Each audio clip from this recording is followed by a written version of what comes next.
Hey everybody, it's Diane Brandon Moody. I'm back again after a little bit of a hiatus. Took a break, a badly needed break, and got through the holidays and all kinds of other stuff going on in life as you do.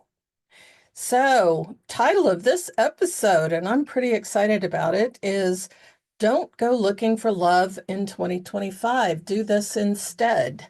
You may have seen this from Instagram or maybe TikTok if it's still around at the time you saw it.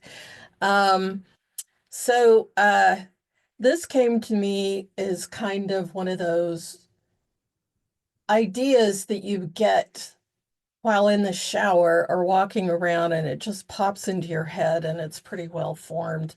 So I'm excited to offer this. I'm a dating coach and this is 50 something love. I specialize in helping people over 50. The reason why I do this and why it's such a passion for me, and some of you know this already, but I met my husband in when I was 57 years old, and we got married when I was 58, walked down the aisle. We met each other on Craigslist of all places, and it was a very magical time. If you are a subscriber to the New York Times, you can find our story in the vows section. It really did a great job of describing everything. Now, what we're going to get into today is I know that there are people who are sick to death of dating apps. They can be really awful. They were really awful when I was, before I started dating my husband in 2018. They were really off. I mean, my intuition told me to put an ad on Craigslist, so I did. But if you think like Plenty of Fish is bad, I mean, hello, Craigslist was really pretty bad.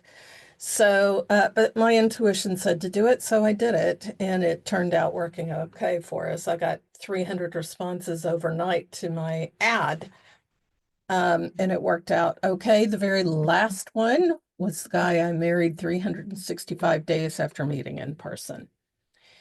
So, before I keep going so all over the place, I'm kind of all over the place today, but let me first tell you, if you're really sick of apps, then go to my website, dianebrandonmoody.com/5050 dash places, 50 places. This is where you'll get the list I have of 50 places to meet people over 50 because I am really in the place of suggesting that people get off the apps at least for a time. It doesn't have to be forever, but at least for a time. And so anyway, what I'm saying is like this week's episode, though, is even deeper than that. It's not about just looking um, on apps, but it's also about stop looking for love. Stop. Just stop. For a month, I'm asking you to do this challenge and stop looking. Now, you're probably in the place, if you've been looking at all, you're probably in the place of saying, why, Diane? I'm not giving up. I'm not going to give up. I know love is out there. I'm not going to give up. I'm just going to keep looking, looking, looking. So let me explain myself a little bit. Now, I remember when I was single, because it wasn't that long ago, I looked and I looked and I looked and I looked. I looked online, I looked in apps, I went to church and I looked, I went to Starbucks and looked, I looked everywhere. And I just kept looking harder and harder. The more I looked, I have to confess to you now, the more angry I became. And here's why that I suspect I'm not the only one who gets angry in this because I've talked to people who are like this. I know this is common. The more I looked and the more it didn't work, the more I felt defeated and angry as hell. I mean, I was mad. If some guy said the slightest thing wrong to me on an app, I would break out in absolute fury. I mean, mad. If they looked at me funny, it it would just break me out in anger. And let me tell you this, I'm going to drop a love bomb on you right here, and it's this. There is no greater repellent to love than anger. Let me repeat that. There is no greater repellent to love than anger. Nothing. Nothing is more repellent. I was doing it. I didn't realize I was doing it. And it took 3 different people to tell me, Jesus, Diane, you are so angry. I can feel it coming off you in waves. One person even said, anger is my superpower. And when used in the right direction, it absolutely is a superpower, but it can also mess you up big time if you're not pointing it in the right direction. So if subpar matches online or in person are pissing you off, then what you need to do is walk away for a little bit. You just need to walk away. I'm not telling you to walk away forever. I'm just telling you to walk away for this month while we kind of do this challenge. There are a lot of reasons I say to do that. One, it will just help you to rebalance your life a little bit and to look at what's important and what isn't important to you. I'm a little bit woo-woo, and I also believe it was true for me that if you're angry, the more you will draw to yourself one of 2 kinds of people. The kind that will piss you off more because they're lazy or self-involved or kind of giving you half-assed information or help or love or attention or whatever. They're kind of half-assed about it. And they'll just piss you off even more. Or you will draw to you the type of person who is also pissed off. And that's when it really gets ugly. It gets so ugly when 2 people are pissed off at each other at the same time. That's not good. It's not good for you. It's not good for them. It's not good for anybody. And you won't make a good match in this way. At worst, you're going to make each other match a match in the sense of it's good for right this minute.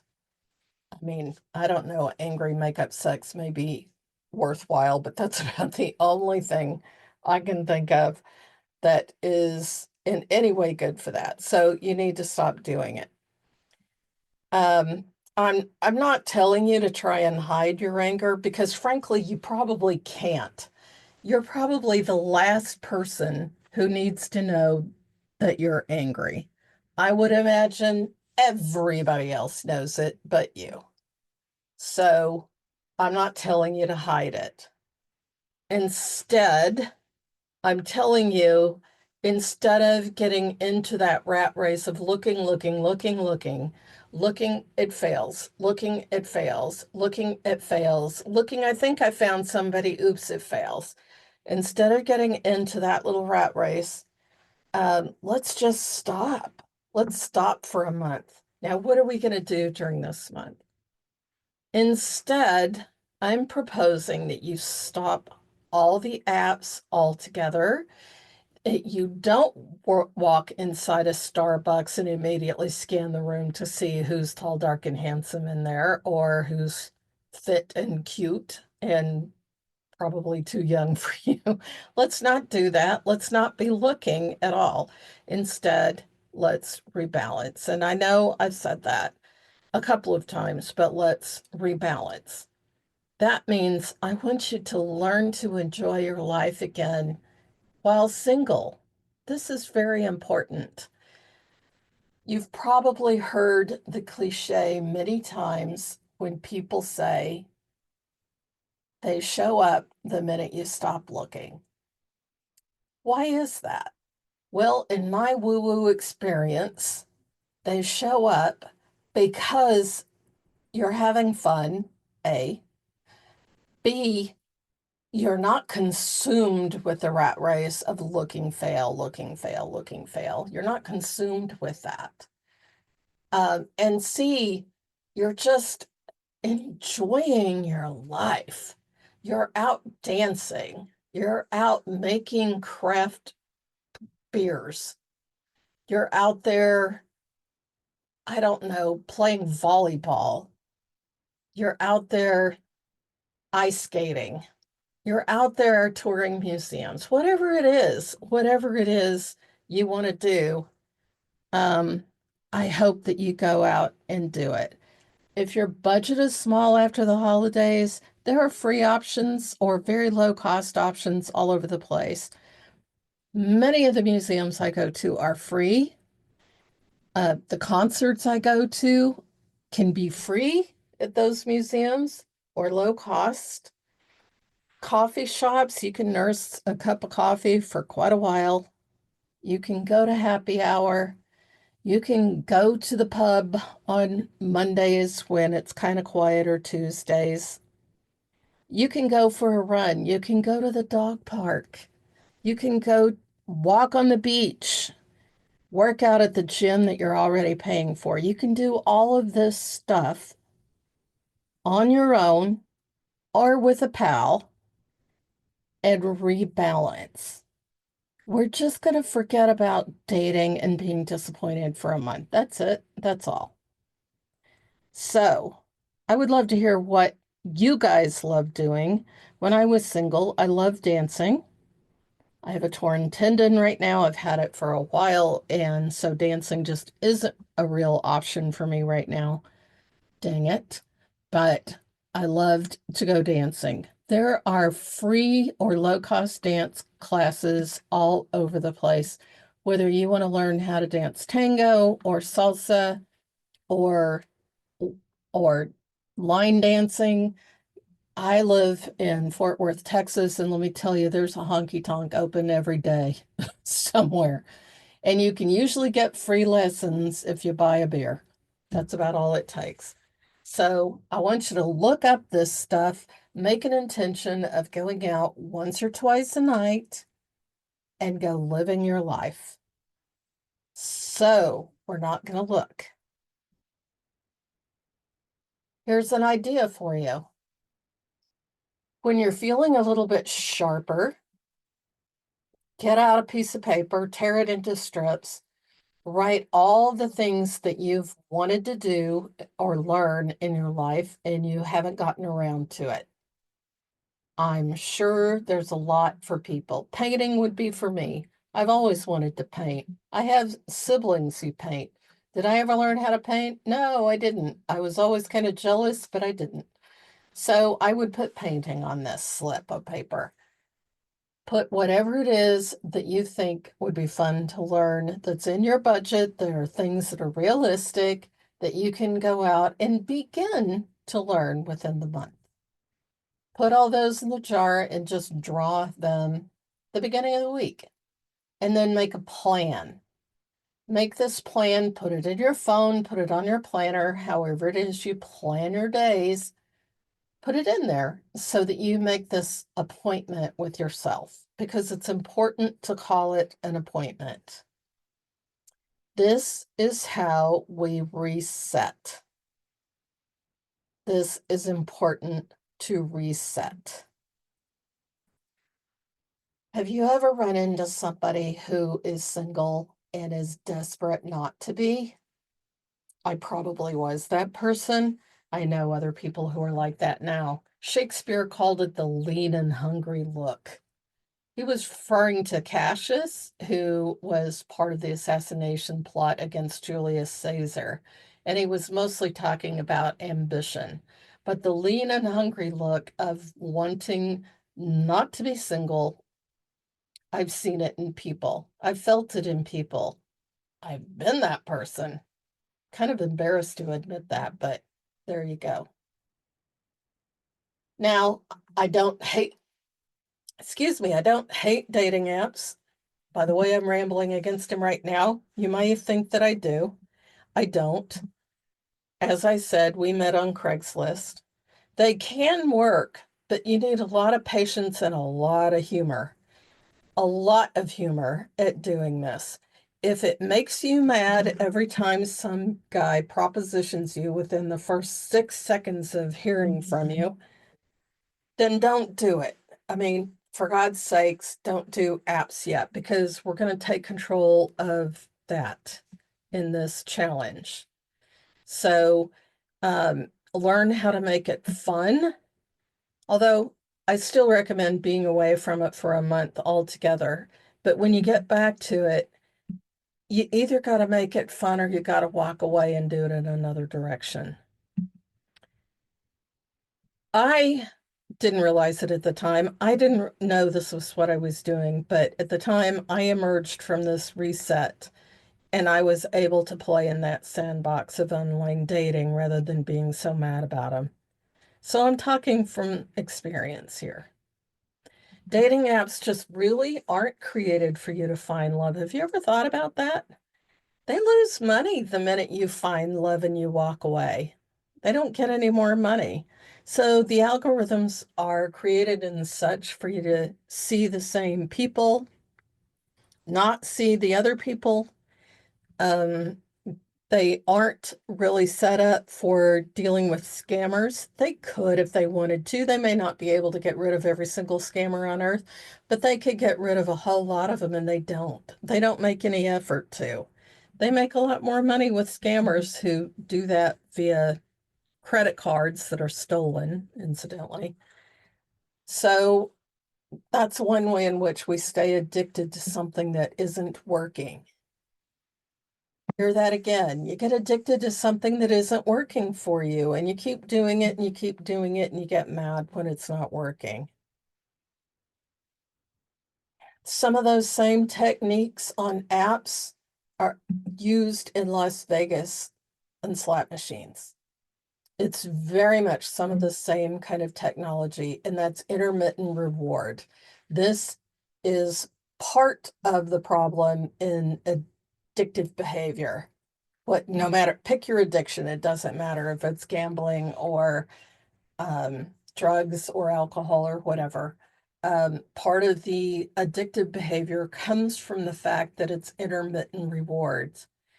Think about lottery tickets. When you go to buy a lottery ticket, you know that somebody somewhere is going to win, and maybe you won $5 once. So that was a reward. So you keep doing it because you're pretty sure that sometime you'll get that $2 billion prize. So again, it's addictive.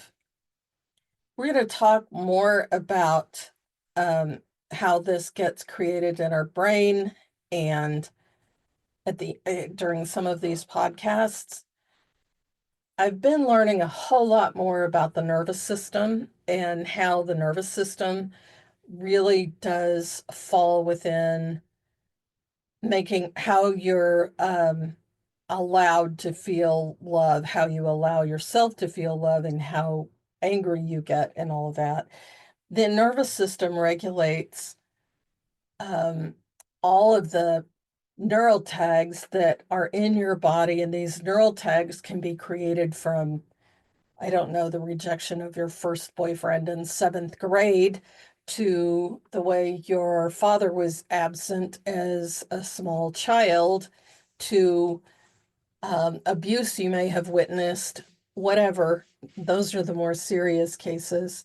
But these neurotags, they get embedded into your nervous system, and your nervous system has figured out a way to survive everything that I just talked about.